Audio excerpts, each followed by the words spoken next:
నమస్తే. ప్రస్తుతం మనతో పాటు ఉన్నారు ప్రముఖ అడ్వకేట్ పూజారి నాగేశ్వరరావు గారు. ఈ మధ్య ఆయన చేసిన వీడియో ఒకటి బాగా వైరల్ అవుతోంది. అప్పు ఎగ్గొట్టడం ఎలా అనే దాని మీద ఆయన క్లారిటీ ఇచ్చారా? లేకపోతే ఎందుకు వ్యూవర్స్ గాని అందరూ కూడా ఎందుకు కామెంట్ల రూపంలో ఆయన మీద ఎందుకు ఇంత రేంజ్‌లో షంటింగ్ అయితే అవుతూ ఉన్నారు? ఒకసారి ఆయనతో మాట్లాడదాం. ఈ వీడియో ద్వారా ఆయన ఏం చెప్పారో ఒకసారి క్లారిటీ ఇచ్చే ప్రయత్నం చేద్దాం. సార్ నమస్తే అండి. అవును సార్. సార్ ఏంటి సార్ ఈ మధ్య అసలు ఇంత బాగా పాపులర్ అయిన వీడియో నేనైతే చూడలేదు. కామెంట్స్ రూపంలో అసలు దాదాపు వచ్చిన 1000 కామెంట్‌లో 900కి పైగా మిమ్మల్ని తిడుతూ ఉన్నారు. ఏంటి సార్ అప్పు ఎగ్గొట్టడం ఎలా అని మీరు చెప్పారా? జనరల్‌గా ఏమైతదంటే, ఇప్పుడు మనం చెప్పిన విషయాన్ని ఎప్పుడైనా సరిగ్గా అర్థం చేసుకోకుండా, లేకపోతే దాని యొక్క అర్థం తెలవకుండా, హ్మ్. జనరల్‌గా అది ఆ వీడియో చూసి పైన మనకేమో క్యాప్షన్ అప్పు ఎగ్గొట్టడం ఎలా అని పెడతారు. కిందనేమో అది వెళ్ళిపోతది ఓకే. జనరల్‌గా. ఆ! జనరల్‌గా వీడియో యొక్క అర్థం ఎందుకంటే, ఇప్పుడు అప్పు ఎగ్గొట్టడం ఎలా అనేది మనం ఎప్పుడు చెప్పలే ఎవరికీ. ఓకే. హ్మ్. ఎవరికి గూడా అప్పు ఎగ్గొట్టమని మనం ఎప్పుడు చెప్పం. అవును సార్. అప్పుని ఆర్గనైజ్ చేసుకోమనే చెప్తాం మనం అంతే. అవును.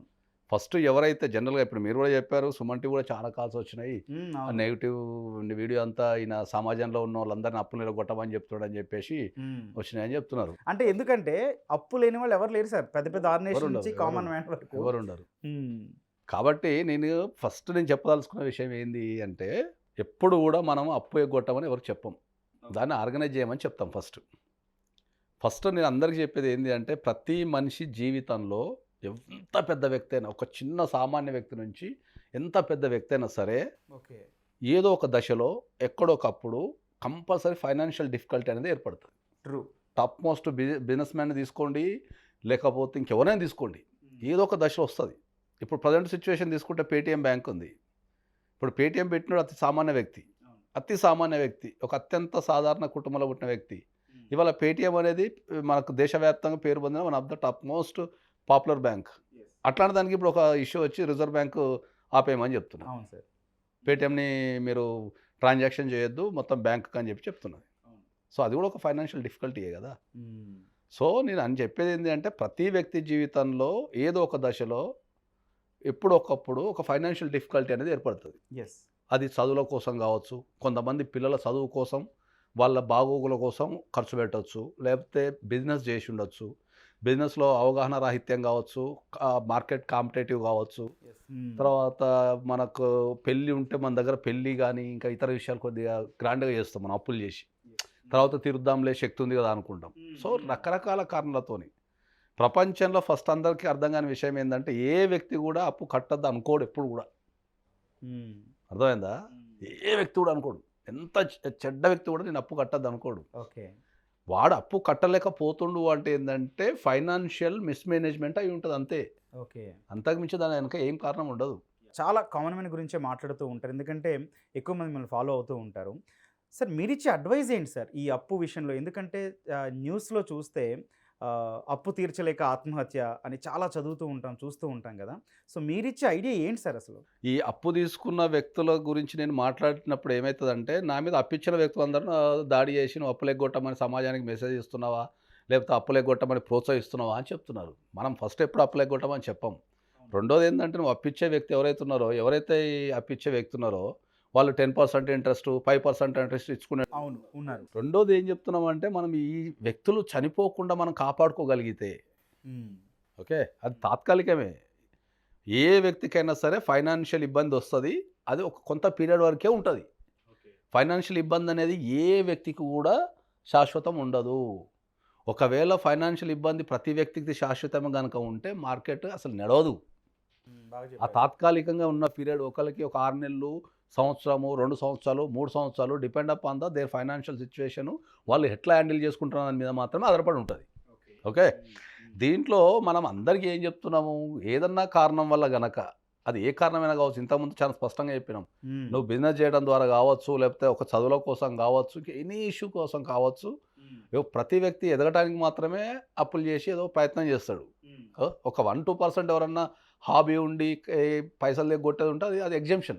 ప్రపంచంలో మనం ఏ పని చేసినా ఒక 10% వేస్టేజ్ ఉంటది. అది తీసేద్దాం మనం. ఓకే. సో, ఏ వ్యక్తి అయినా చనిపోకుండా కోర్టుకు రండి. కరెక్ట్. హ్మ్. కోర్టుకొస్తే కోర్టులో మీకు ప్రొవిజన్స్ ఉన్నాయి. మనం కోర్టుకెళ్ళి ఓకే. ఇన్సాల్వెన్సీ పిటిషన్ అని గాని, లేకపోతే ఇంజంక్షన్ గాని యేసుకుంటే, మనకు కోర్ట్ నుంచి రిలీఫ్ దొరికే అవకాశం ఉంటది. ఒక 1 ఇయరో, 2 ఇయర్సో, 3 ఇయర్సో దొరుకుతది. ఓకే. ఓకే, దొరికినప్పుడు ఏంటంటే మళ్ళీ వాడు ఫైనాన్షియల్గా ఇప్పుడు నేను 10 మంది దగ్గర అప్పు చేసిన జనరల్గా నేను ప్రతి నెల ఒక్కరికి తీర్చగలిగే శక్తి ఉంది నాకు. ప్రతి నెల 10 మందికి ఒకటేసారి తీర్చలే నేను. ఓకే. ప్రతి నెల ఒక్కొక్కరికి తీర్చగలుగుతా నేను. నేను అప్పుడు ఆ 10 మందిని కూర్చోబెట్టి నేను ఒక్కొక్క నెల ఇస్తా అంటే ఎవడో ఆగడు. ఎవరికి వాడు నాకు ముందు మాట కూర్చుంటాడు.